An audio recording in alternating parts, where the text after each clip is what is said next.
Yo, what's going on, guys? My name is Alex, and the season thus far has brought many surprises. Some teams are overachieving and some teams are underachieving.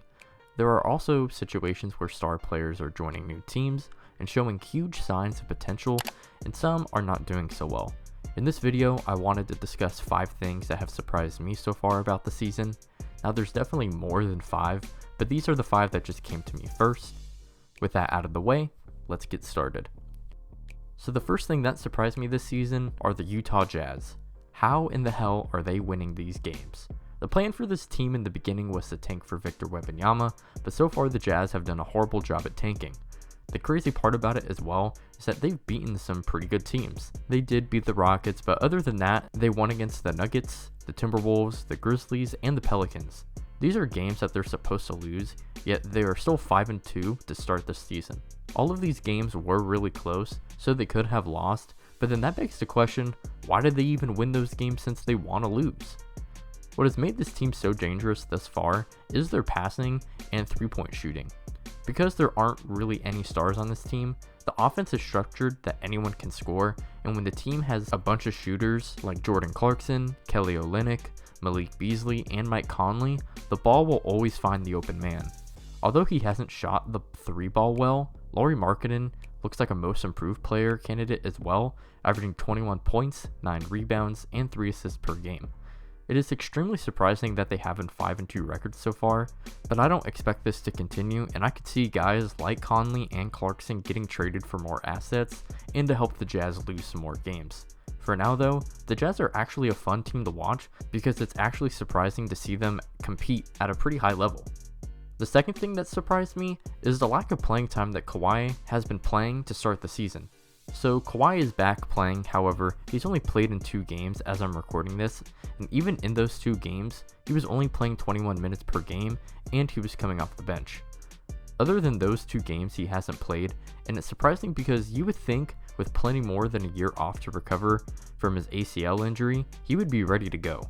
Sure, he would still probably be load managing, but he's missing too much time right now for me to think that he is actually 100%. I believe he hasn't fully recovered, and this concerns me about the Clippers' future because if he isn't ready now, I'm not too sure if he'll be ready when it comes to playoff time. I know lots of people had the Clippers making it out of the West, or at least making it to the conference finals, but I always had concerns about their health for this team in totality. With Kawhi missing time so early in the season, it makes me more worried because the Clippers haven't been great so far, only having a 2-4 record, and Paul George has also been pretty bad, only averaging 20 points per game on 42, 25, 94 splits. I gotta be honest, I do not feel confident at all about the Clippers, and this Kawhi situation needs to be talked about more because in my opinion, this shouldn't even be a concern, but it is, and this could ultimately hurt the Clippers' chances of proving people wrong in the postseason.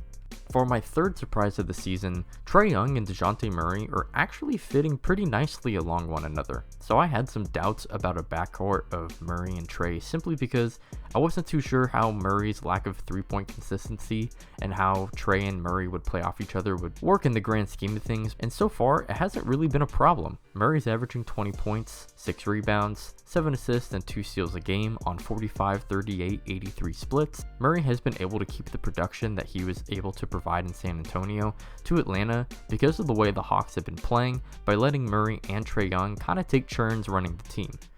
This has also allowed Trae to do his usual Trae Young stuff, and this has worked really nicely for the Hawks as they now have a 4-2 record the day I'm recording this.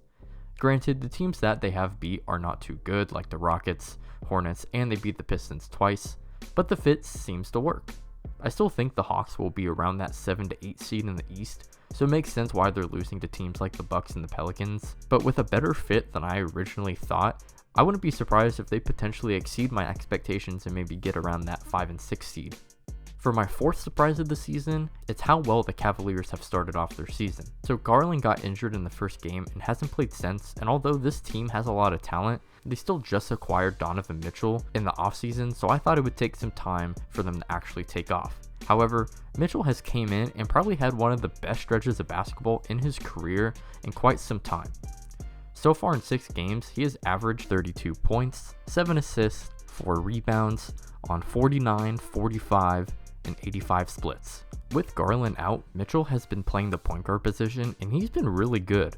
It also seems that Mitchell has realized his defensive lapses last year when talking to JJ Redick on his podcast, and you can tell that Donovan Mitchell is putting in more effort on that side, which in turn has improved his defense. Speaking of defense, the Cavs are a great defensive team, obviously, since they have Mobley and Allen in the paint, and this has honestly been the main contributor to their success.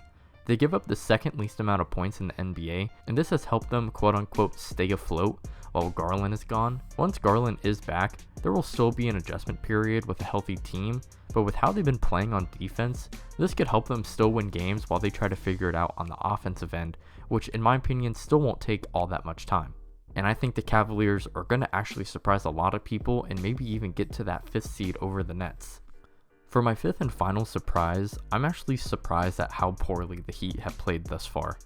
I don't want to fall into the trap of not believing in the Heat or not a real playoff contender because they prove everyone wrong once we get to the playoffs, but with how they've played so far in the season, they have made me somewhat not bet on them as highly as I would maybe a year or two ago. The reason for this is because of how small their roster is. Sure, they have Bam Adebayo with Dedmon and Yurtseven off the bench, but they haven't played all that much. The Heat have been playing a lot of small ball or giving Bam heavy minutes, and over time, I don't think this will help with their defense, which is one of the best qualities about this team in the past 2 or 3 years. One thing as well that I don't believe is getting discussed enough is the loss of PJ Tucker. Because there isn't much size, Tucker would have been great on this team, however Caleb Martin is now starting at that power forward spot, and he just isn't as strong as PJ, and I think this is a noticeable downgrade at that position. The Heat are still a good defense, but the chance of them being one of the best is definitely lower than last year. The depth of this team is also not as good as previous years, and this has hurt them the most. They currently rank as the 5th worst offense, only scoring about 108 points per game, comparable to teams like the Pistons or the Rockets. I don't think they'll be this bad moving forward, but it is a sign of things to come. I always try to believe in the Heat because Jimmy Butler is one of my favorite players. However, I am surprised by their start and surprised at some of the flaws that I really didn't notice coming into this season. Well, those are 5 things that surprised me about the start of this season. Let me know what y'all think in the comments below. If you enjoyed, make sure you like and sub. I'm trying to hit 100 subs by the end of the year. If you're interested in any more content from me, check out my Linktree link below in the description where you can follow me on Twitter, TikTok, and my podcast channel.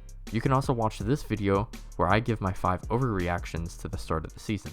Anyway, see y'all in the next one. Peace out.